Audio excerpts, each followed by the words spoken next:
देखिए, आज हम लोग जो है वैद्युत प्रतिरोध के बारे में जानेंगे। उससे पहले हम जान लेते हैं कि ओम का नियम कैसे करते हैं, बहुत ही इम्पोर्टेंट है।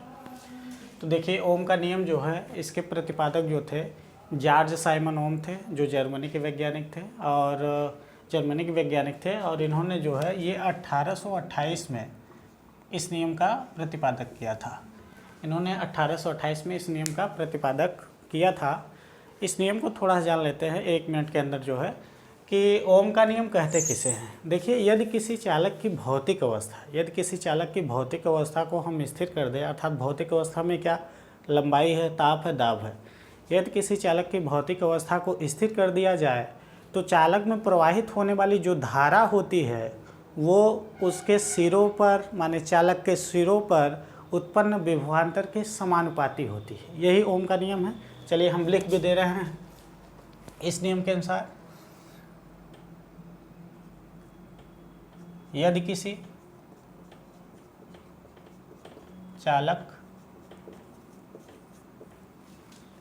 चालक की भौतिक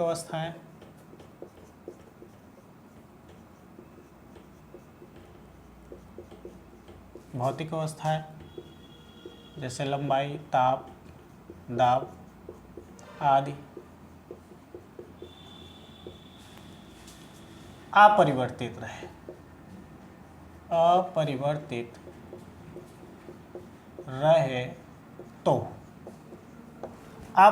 रहे तो उसमें, माने चालक में, उसमें बहने वाली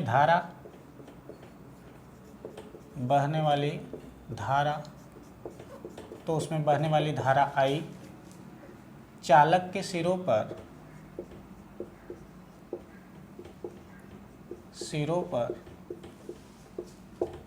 उत्पन्न विभवांतर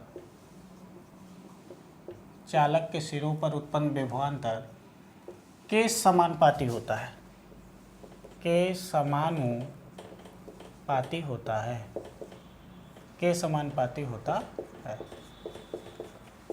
देखिए, कोई दिक्कत नहीं। ओम का नियम क्या है? यदि किसी चालक पदार्थ की भौतिक अवस्था क्या कर दिया जाए, स्थिर कर दिया जाए, तो उसमें जो बहने वाली धारा होगी, चालक में बहने वाली जो धारा होगी वो विभवांतर के क्या होगी, समानुपाती होगी। अर्थात यहाँ हम विभवांतर v मान लेते हैं, कोई दिक्कत, विभवांतर v होता ही है। तो अर्थात I किसके समानुपाती है, माने किस पे निर्भर करती है, विभवांतर पे। अर्थात हम लिख सकते हैं v समानुपाती I, कोई दिक्कत नहीं, चाहे I समानुपाती v चाहे v समानुपाती I। अर्थात v इक्वल टू, यहाँ समानुपात हटेगा तो यहाँ पर एक नियतांक आ जाएगा, R आ जाएगा। ये I ऑलरेडी है। यहाँ जो नियतांक है, यहाँ जो R है, R एक नियतांक है। क्या है? नियतांक। इस नियतांक को ही वैद्युत प्रतिरोध कहते हैं। क्या कहते हैं? वैद्युत प्रतिरोध कहते हैं। इस नियतांक को ही वैद्युत प्रतिरोध कहते हैं। इसका जो मात्रक होता है, वैद्युत प्रतिरोध का मात्रक जो होता है, इसे हम ओम कहते हैं। इसका मात्रक क्या होता है? ओम। एक मात्रक और होता है, अभी हम बता देंगे। इसका मात्रक ओम होता है। और यहाँ पर जो v है, v को क्या कहेंगे? v विभवांतर है, अभी हमने पढ़ा। v जो है विभवांतर है। अब विभवांतर का जो मात्रक होता है वो वोल्ट होता है। क्या होता है? विभवांतर का मात्रक वोल्ट होता है। और I क्या है? I धारा है। I आपका क्या है? I धारा है। और धारा का मात्रक क्या होता है? एम्पियर होता है। क्या होता है? एम्पियर। यहाँ तक किसी प्रकार की कोई दिक्कत? यहाँ तक तो हमें लग रहा है समझ में आ गया। ओम का नियम, इसका प्रतिपादक जॉर्ज साइमन ओम ने ही किया था और ये जर्मनी के वैज्ञानिक थे। 1828 में इसका प्रतिपादक किया गया था। ये ओम का नियम है, आपको समझ में आया होगा। इसको हम डिलीट करें। चलिए बात करते हैं, जब ओम का नियम हो गया है तो अब हम बात करते हैं वैद्युत प्रतिरोध की। देखिए, वैद्युत प्रतिरोध में क्या है, ये जो है वैद्युत प्रतिरोध की बात करते हैं हम। तो अगर हम वैद्युत प्रतिरोध की चर्चा करें तो एक साधारण सी भाषा में आप जान लीजिए कि प्रतिरोध माने होता है रुकावट। प्रतिरोध माने रुकावट, ऐसे समझेंगे मान लीजिए कोई सड़क है और आप यहाँ पर जो है अपनी 4 व्हीलर से जा रहे हैं, नहीं बन पा रहा है क्या 4 व्हीलर, ये बन गया, ये जा रहे हैं, तो बीच बीच में क्या होता है, ब्रेकर लगा होता है, बीच बीच में क्या लगा होता है, ब्रेकर। तो ब्रेकर का कार्य क्या होता है, ब्रेकर का कार्य होता है ये जो कार है इसकी गति को धीमा कर देना, क्या कर देना, धीमा, या इसकी गति में क्या होता है, रुकावट उत्पन्न करना। तो अगर इस सड़क को देखें, अगर इस सड़क को एक परिपथ जान लें कि ये परिपथ है जिसमें धारा प्रवाहित होती है, और ये क्या है, ब्रेकर आपका क्या हो जाएगा, रेजिस्टेंस हो जाएगा, प्रतिरोध, क्या हो जाएगा, प्रतिरोध हो जाएगा। तो यहाँ पर ब्रेकर क्या कर रहा है, धारा को क्या कर रहा है, रोकने की कोशिश कर रहा है। अर्थात समझ लेंगे कि यदि प्रतिरोध किसे कहते हैं, प्रतिरोध उसे कहते हैं जो किसी भी वैद्युत परिपथ माने किसी भी पदार्थ का वह गुण, किसी भी पदार्थ का वह गुण जो उसमें प्रवाहित होने वाली धारा प्रवाह में क्या उत्पन्न करे, रुकावट उत्पन्न करे, उसी को हम क्या कहेंगे, वैद्युत प्रतिरोध कहेंगे। आइए इसको भी हम इस परिभाषा को ही लिख देते हैं। चलिए ध्यान देते हैं।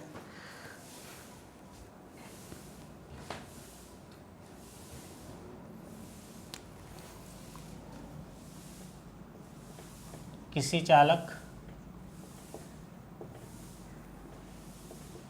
वह गुण, किसी चालक का वह गुण, किसी चालक का वह गुण, किसी चालक का वह गुण जो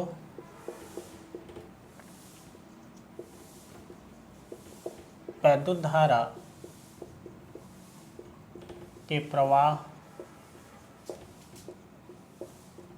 रुकावट, जो वैद्युत धारा के प्रवाह में रुकावट उत्पन्न करता है, उत्पन्न करे, उसे प्रतिरोध कहते हैं। उसे क्या कहते हैं, प्रतिरोध कहते हैं, वैद्युत प्रतिरोध कहते हैं। इसे कैपिटल आर से व्यक्त करते हैं, व्यक्त करते हैं। आप लोग इसे आराम से बना लीजिए। किसी चालक का वह गुण, किसी चालक का वह गुण जो वैद्युत धारा के प्रवाह में रुकावट उत्पन्न करे, उसे हम क्या कहते हैं, वैद्युत प्रतिरोध कहते हैं। इसे कैपिटल आर से व्यक्त कर सकते हैं। अगर आपको लग रहा है जैसे चालक है, किसी भी चालक का वह गुण, चालक में कोई पदार्थ, किसी पदार्थ का वह गुण, पदार्थ भी इसमें नाम ले सकते, कोई दिक्कत नहीं। इसे कैपिटल आर से व्यक्त करते हैं। इसका मात्रक, अभी हमने चर्चा किया था ओम का नियम, इसका मात्रक ओम होता है। क्या होता है, ओम। अच्छा, ओम के नियम में इसका मात्रक क्या होता है, ओम। हमने अभी पढ़ा ओम का नियम हमने पढ़ा, चूँकि V बराबर हमने पढ़ा IR, अभी पढ़ा कि नहीं, अभी पीछे पढ़ के आ रहे हैं। V बराबर IR है तो हम लिख सकते हैं R इक्वल टू, R को रोकेंगे तो V अपान क्या हो जाएगा, I। अर्थात हम कह सकते हैं जो वैद्युत प्रतिरोध का मान होता है किसी भी चालक में, वैद्युत प्रतिरोध का मान क्या होता है, वैद्युत प्रतिरोध R का मान जो है किसी भी चालक में उत्पन्न विभवांतर V और उस चालक में बहने वाली धारा I के अनुपात के बराबर होता है। माने किसी भी चालक में जो रुकावट प्रतिरोध का वैल्यू होता है उस चालक में उत्पन्न विभवांतर और उसमें बहने वाली धारा के अनुपात के क्या होता है, बराबर होता है। कोई दिक्कत तो नहीं है। ये तो हमने पीछे भी सीखा था, यहाँ भी सीख लिए, कोई दिक्कत नहीं। चलिए आइए बात करते हैं। तो प्रतिरोध की चर्चा हो रही है, तो प्रतिरोध के बारे में हमने जान लिया कि प्रतिरोध किसे कहते हैं। माने किसी भी धारा के प्रवाह में रुकावट उत्पन्न जो करता है उसे क्यों ही हम क्या कहते हैं, प्रतिरोध कहते हैं, वैद्युत प्रतिरोध कहते हैं। ये फार्मूला आपको पता चला, कोई दिक्कत तो नहीं है। चलिए इस पे एक सवाल हम लिख के आए हैं, तो एक सवाल आपको हम बता देते हैं, यही नीचे लिख देते हैं। एक विद्युत परिपथ में एक क्वेश्चन है, एक क्वेश्चन भी कर लेते हैं। एक विद्युत परिपथ में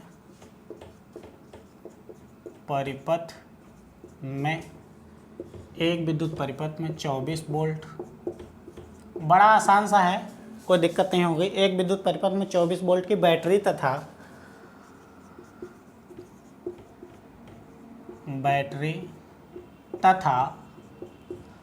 24 वोल्ट की बैटरी तथा 60 ओम का प्रतिरोध तथा 60 ओम का प्रतिरोध, 60 ओम का प्रतिरोध 60 ओम का प्रतिरोध लगा है परिपथ में धारा परिमाण ज्ञात कीजिए। परिपथ में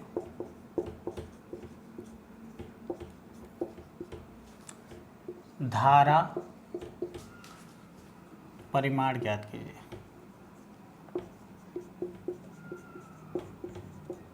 धारा का परिमाण ज्ञात कीजिए।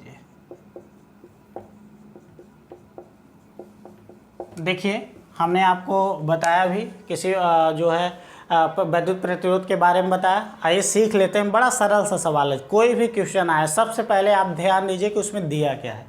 देखिए कह रहा है एक विद्युत परिपथ में 24 वोल्ट की बैटरी लगी है। सबसे पहले क्या 24 वोल्ट की बैटरी। अच्छा वोल्ट किसका मात्रक होता है? विभवांतर का। अर्थात हम जान गए यहाँ पर दिया है V की वैल्यू 24 वोल्ट।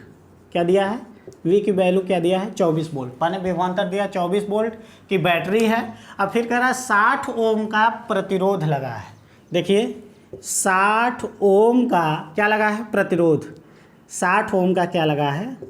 प्रतिरोध लगा है। अर्थात प्रतिरोध है, अर्थात R का मान दिया है। हमसे पूछ क्या रहा है? कह रहा है कि धारा का मान बताइए। धारा I होती है, चूँकि हम पढ़ चुके हैं फार्मूला। आइए विद्युत प्रतिरोध से उठा लेते हैं फार्मूला। चूँकि हमने पढ़ा है V बराबर IR, चूँकि फार्मूला हमने यहाँ से ले लेते हैं। फार्मूला V बराबर क्या? IR। हमें बताना क्या है? धारा। तो धारा को एक तरफ रोक लीजिए। अगर हम धारा को रोकेंगे तो V/R हो जाएगा। देखो धारा को अगर ब्रेक रोकेंगे तो V/R नीचे चला जाएगा। तो I = V का मान, चलिए अभी तो दिया V का मान 24 है, 24 वोल्ट। और R का मान क्या है? R का मान है 60। ये आ गई आपकी धारा का मान। इस वैल्यू को और काट सकते हैं, जैसे 6 से काटिए, 6 चौक 24 और 6 दहम्मा 60। अर्थात I = 4/10। 10 से और भाग देंगे तो हमारा वैल्यू आ जाएगा I = 0.4 एम्पियर। कोई दिक्कत तो नहीं है, सिर्फ ए ही लिखिए। ये आपका सवाल हो गया। तो इस प्रकार जो भी सवाल आएगा, सबसे पहले सवाल में हम क्या खोजने का प्रयास करते हैं कि उसमें किसकी वैल्यू दी है और क्या पूछ रहा है। फिजिक्स बहुत ही सरल है, भौतिक विज्ञान बहुत ही सरल है, उसको बस ध्यान से देखने की ज़रूरत है। परिभाषाएं बहुत ही सरल है, कोई दिक्कत नहीं है। सवाल भी जो है जो भी आएगा बहुत ही सरल है, कोई दिक्कत नहीं। देखिए अब प्रतिरोधों की बात करते हैं। तो ये जो प्रतिरोध है इसको हम डिलीट कर दे रहे हैं। आपको देखना हो तो दोबारा इसको मैंने रिपीट कर लीजिएगा वीडियो।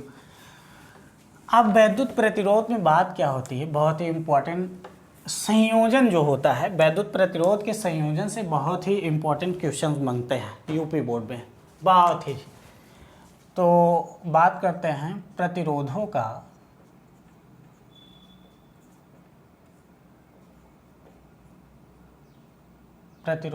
संयोजन।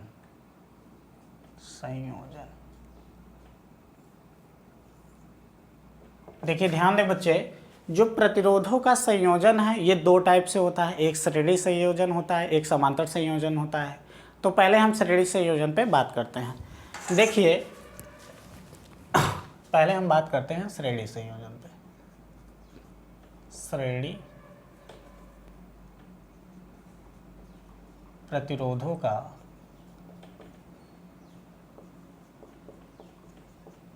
श्रेणी संयोजन। प्रतिरोधों का श्रेणी संयोजन।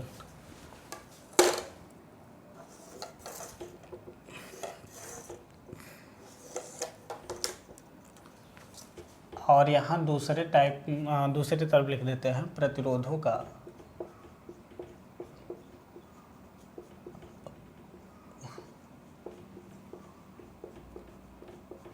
समांतर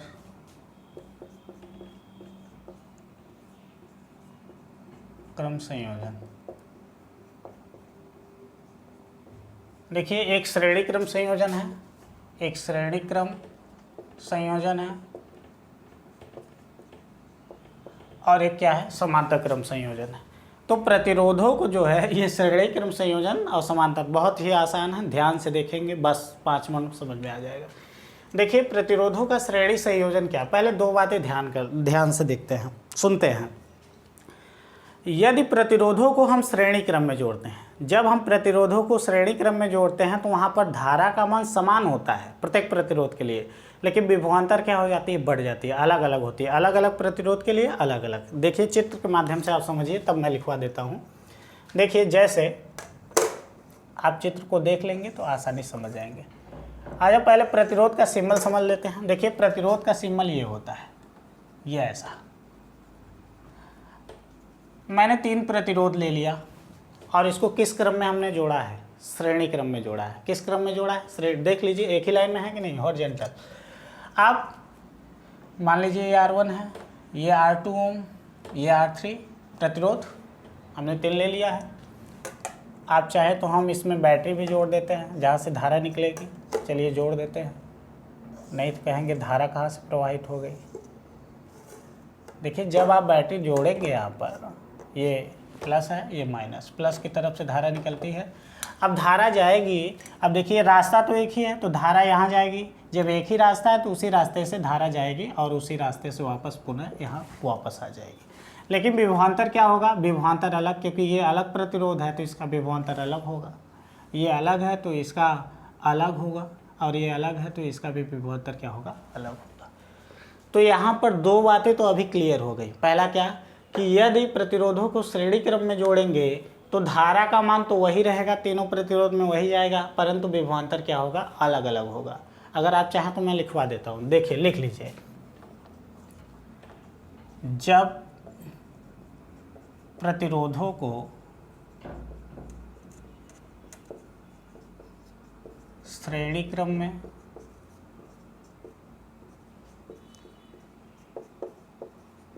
जोड़ा जाता है तो धारा का मान समान होता है,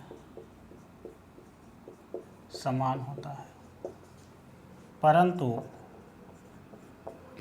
विभवांतर अलग अलग होता है। जबकि विभवांतर क्या होता है, अलग अलग होता है। देखिए अगर विभवांतर अलग अलग होता है तो परिणामी विभवांतर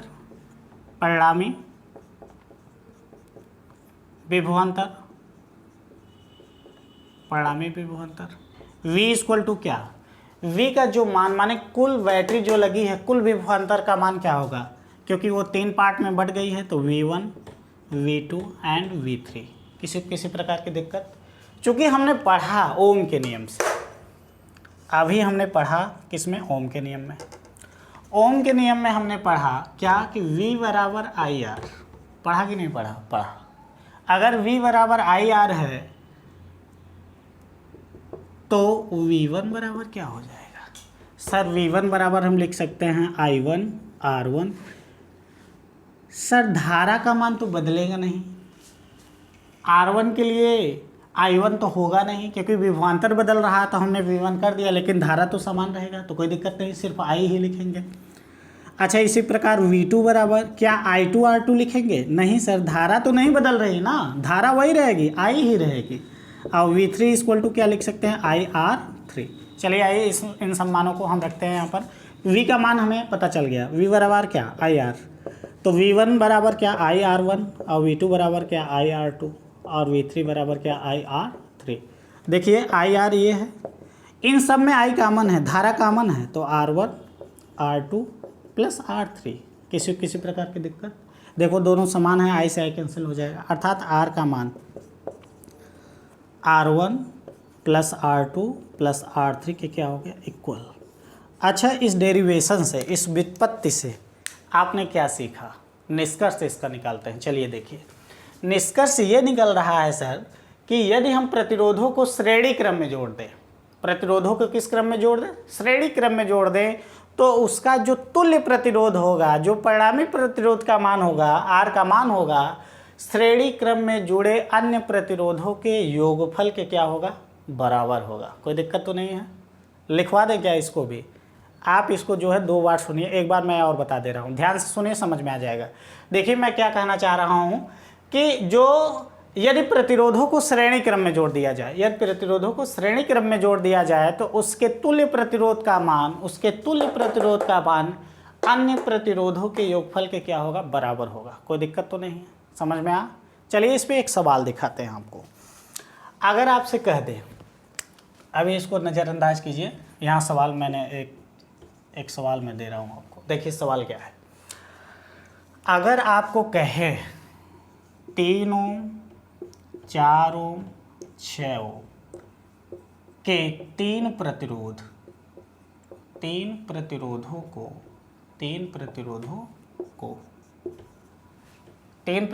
को श्रेणी क्रम में जोड़ा जाता है, क्रम में जोड़ा जाता है, श्रेणी क्रम में जोड़ा जाता है। इनके तुल्य प्रतिरोध का मान, इनके तुल्य प्रतिरोध का मान क्या होगा, प्रतिरोध का मान क्या होगा, इनके तुल्य प्रतिरोध का मान क्या होगा। देखिए बच्चे ध्यान दें, आराम से, कोई दिक्कत, बड़ा सरल है, बहुत सरल। देखिए हमारे पास 3 प्रतिरोध है, हमने मान लिया कि ये R1 है, ये R2 है, ये R3 है। कोई दिक्कत। कह रहा है इसको किस क्रम में जोड़ते हैं, श्रेणी क्रम में। आइए हम एक श्रेणी बनाते हैं पहला, दूसरा, तीसरा। पहला 3 ओम है, फिर 4 ओम है, फिर 6 ओम है, यही दिया है। हमने माना ये R1, ये सॉरी R2, ये R3। R इक्वल टू, अगर हम श्रेणी क्रम में जोड़ेंगे तो R इक्वल टू क्या लिख सकते हैं, तुल्य प्रतिरोध R1, R2, R3। चूँकि हमें वैल्यू तो दिया गया है, R1 का मान 3, 4, 6, R इक्वल टू 4 3 7 6 13 ओम। लीजिए आंसर आ गया, तुल्य प्रतिरोध का मान आ गया। कोई दिक्कत तो नहीं, कोई दिक्कत तो नहीं। ना समझ में आओ तो एक बार और इसको देख लीजिए कि वीडियो देखिए। इसी प्रकार एक सवाल पे और चर्चा करते हैं। चलिए एक सवाल और कह रहा है, क्वेश्चन में कह रहा है 8 ओम व 6 ओम के 2 प्रतिरोध है जो श्रेणी क्रम में जुड़े हैं। कह रहा है इनका तुल्य प्रतिरोध बताइए, तुल्य प्रतिरोध। अब इनका क्या पूछ रहा है, तुल्य प्रतिरोध बताइए। इसमें तो 2 ही दिया है, तो 2 दे या 3 दे या 4 दे 5 दे, हमसे क्या मतलब है। वो श्रेणी क्रम में बोला, हमने जोड़ दिया डायरेक्ट। ये 8 ओम का प्रतिरोध है पहला, और दूसरा वाला क्या है, 6 ओम का प्रतिरोध है। कह रहा है श्रेणी में जुड़ा है। तो सर जी ने बताया, अभी हमने आपको बताया कि जब श्रेणी में जुड़ेगा तो प्रतिरोध आपस में क्या हो जाएंगे, जुड़ जाएंगे। तो श्रेणी क्रम में जुड़ा, मान लीजिए ये R1 है, ये R2 है। तुल्य प्रतिरोध R का वैल्यू क्या हो जाएगा, R1 R2। तो R इक्वल टू R1 का मान क्या है, 8 ओम, और R2 का मान क्या है, 6 ओम, अर्थात R इक्वल टू 8 6 14 ओम। कोई दिक्कत, समझ में आ रहा है, कोई दिक्कत तो नहीं है। चलिए बात करते हैं, इसको डिलीट कर देते हैं। अब बात करते हैं समांतर प्रतिरोधों का समांतर क्रम संयोजन। ये श्रेणी तक समझ में आया कि नहीं। आप समांतर क्रम संयोजन की बात करते हैं। देखिए इसको भी डिलीट कर दें, अब तो हो गया होगा। डिलीट कर देते हैं तो यहाँ सवाल लगाने में आसानी हो जाएगी। देखिए समांतर क्रम संयोजन क्या है, बहुत ध्यान से देखेंगे, बहुत ही सरल है। चित्र के माध्यम से पहले हम समझ लेते हैं।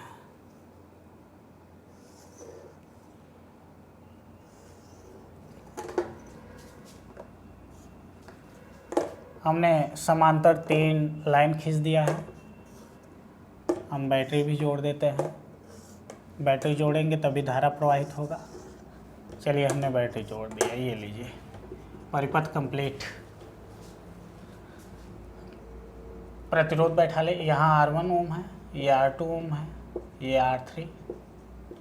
अच्छा यहाँ से अब धारा निकलेगी, आई धारा यहाँ पहुँचेगी। अब देखिए क्या I इसमें जाएगा तो इसमें क्या जाएगा, अगर इसमें I चला जाएगा तो इसमें क्या जाएगा। अब तो I एक अकेले है लेकिन रास्ते 3 हैं और धारा हर जगह पहुँचनी है। अब क्या होगा, देखिए इस कंडीशन में क्या होता है, इस कंडीशन में ये होगा कि धारा बटेगी। जैसे अगर 6 ओम होती तो 2 ओम इसमें जाता, 2 ओम इसमें, 2 ओम इसमें। अब आई है, परंतु हम आई है तो हम इसको बांट देते हैं। मान लीजिए इसमें आई बन गई, इसमें I2, इसमें क्या I3। अच्छा, ये जब तीनों जाके फिर मिलेंगी तो क्या बन जाएगा I, क्योंकि I ही तो बटा था, I ही तो बटा था। अब देखिए, अच्छा एक चीज़ और, इसमें जो बैटरी लगी है उसका जो भी विभवांतर होगा वो समान होगा। R1 में वही विभव होगा, R2 में भी, R3 में भी। तो यहाँ पर विभव क्या हो रहा है, समान। अर्थात हमें पता चला क्या, कि जब प्रतिरोधों को समांतर क्रम में जोड़ा जाता है, समांतर क्रम में जोड़ा जाता है तो समांतर क्रम में जोड़ा जाता है तो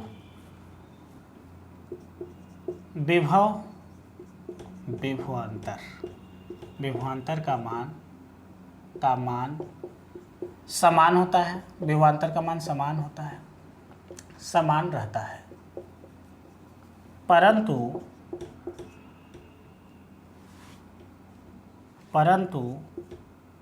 धारा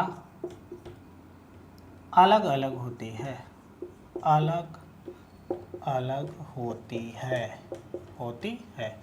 देखिए, जब प्रतिरोधों को समांतर क्रम में जोड़ेंगे तो धारा बढ़ जाती है, अलग अलग होगी प्रत्येक प्रतिरोध के लिए, परंतु विभवांतर क्या होगा, वही होगा, विभव क्या होगा, वही होगा, कोई दिक्कत नहीं। आइए बात करते हैं। अच्छा, कौन सा अलग हो रहा है, धारा। तो परिणामी धारा, अगर हम परिणामी धारा की बात करें, परिणामी धारा I = क्या, I1, I2, I3। हमने अभी पढ़ा क्या, चूँकि हमने पढ़ा V = IR, पढ़े हैं कि नहीं पढ़े हैं, यस। तो हम यहाँ क्या लिख सकते हैं, I = V/R लिख सकते हैं, कोई दिक्कत, नो। अब देखिए, अगर यहाँ पर धारा I1 कर दें, अगर हम धारा क्या करते हैं, I1 कर देंगे तो क्या हो जाएगा, ये V1 हो जाएगा, ये R1 हो जाएगा। लेकिन सर यहाँ जो है विभवांतर बट नहीं रहा है, विभव वही रहेगा, अर्थात हमें V1 लिखने की ज़रूरत नहीं है। अगर हम I2 की बात करें तो क्या V2 R2 हो जाएगा, नहीं, V2 नहीं होगा, वो वही रहेगा, विभवांतर नहीं बदल रहा है ना, विभवांतर वही रहेगा। और I3 की बात करें तो यहाँ पर हो जाएगा V/R3। अच्छा, सबका वैल्यू यहाँ पर रखने पर I का मान क्या है, V/R, I1 का मान क्या है, V/R1, I2 का V/R2, V/R3, कोई दिक्कत। आइए देखते हैं, V/R = सब में V है, कॉमन ले लिया, 1/R1, 1/R2, 1/R3, कोई दिक्कत, V से V cancel. 1/R = 1/R1, 1/R2, 1/R3। बच्चे ध्यान देंगे, एक बात अभी ध्यान दीजिए, अगर ये सिर्फ R होता तो हम इसे क्या कहते हैं, प्रतिरोध कहते हैं। 1/R है, ये क्या है, व्युत्क्रम कहेंगे, ये क्या हो गया, व्युत्क्रम हो गया ना, उल्टा है ना। आइए बात करते हैं, निष्कर्ष क्या निकला, कि यदि हम प्रतिरोधों को क्या करें, प्रतिरोधों को समांतर क्रम में जोड़ देते हैं। जब प्रतिरोधों को हम समांतर क्रम में जोड़ते हैं तो उनके तुल्य प्रतिरोध के व्युत्क्रम का मान, अन्य प्रतिरोधों के व्युत्क्रम के योगफल के बराबर होता है। फिर समझिए, यदि हम प्रतिरोधों को समांतर क्रम में जोड़ते हैं तो उनके जो तुल्य प्रतिरोध का मान होता है, तुल्य प्रतिरोध के व्युत्क्रम का मान जो होता है, वो अन्य प्रतिरोधों के व्युत्क्रम के योगफल के बराबर होता है। किसी प्रकार की दिक्कत हो तो बताइए आप। आइए बात करते हैं, इस पर एक सवाल देखिए, क्या लिखवा दें क्या, ये आप एक बार पीछे करके देख लीजिएगा, पर आ जाएगी निष्कर्ष। ये देखिए, इसका अगर हम सवाल की बात करते हैं तो हमारे पास तो ढेर सारे सवाल हैं, और आप सवाल आसानी से लगा भी सकते हैं, कितना भी कठिन सवाल हो, बस चुटकियों में सॉल्व। देखिए क्वेश्चन क्या कह रहा है हमें, कह रहा है 4 ओम व 8 ओम के दो प्रतिरोधों को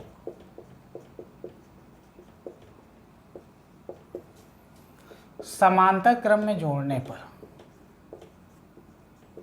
क्रम में जोड़ने पर तुल्य प्रतिरोध का मान, वही प्रतिरोध का मान। बच्चे ध्यान देंगे, देखिए तुल्य प्रतिरोध ही निकालना है हमें, लेकिन यहाँ पर कंडीशन दिया